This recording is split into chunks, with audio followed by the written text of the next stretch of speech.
Kontento si Pangulong Ferdinand Marcos Jr. sa kanya nakitang pagbabago sa loob ng Ninoy Aquino International Airport Terminal 3, lalo na sa mga bagong pasilidad na pakikinabangan ng mga pasahero. Kahapon, nag-inspeksyon ng Pangulo sa NAIA Terminal 3 kasama ang ibang miyembro ng gabinete. Isa sa mga pinuntahan ng Pangulo ay ang lounge para sa mga overseas Filipino worker. Dinaanan rin niya ang mga nakapilang pasahero sa immigration na mga palabas ng bansa.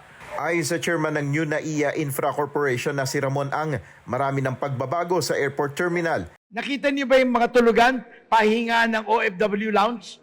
Tsaka libreng pagkain. Tsaka ang OFW meron sariling immigration, sariling line. Kaya hindi na sila naantala, mabilis ang kilos. Ilan pang hakbang ang nais na maisagawa ng Pangulo upang mas maging mabilis at maginhawa ang biyahe ng mga pasahero ng NAIA.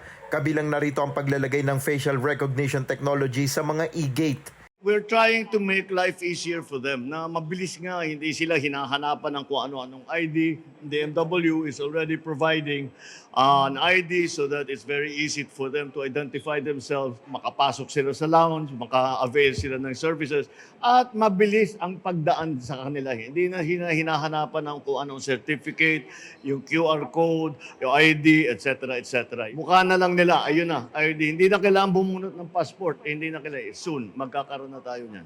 Ilan naman sa mga dumating na mga pasahero sa airport ang nagsabing may nakita silang malaking pagbabago sa operasyon ng paliparan. Yung pagpasok ninyo mula immigration, pagkuha ng baggage, hindi ba kayo na-delay? Hindi po, okay naman po. Madali lang naman po. Wala naman pong dami hinihingi. Okay naman, ngayon medyo swabe naman siya ngayon kaysa dati, lalo sa e-gate. Medyo mabilis na siya, tsaka yung bagahe. Yun nga lang, nagka-problema lang yung bagahe ko kasi naputol yung gulong. Nel Maribuhok, UNTV News and Rescue, Diyos ang aming sandigan, serbisyo publiko ang aming pinahalagahan.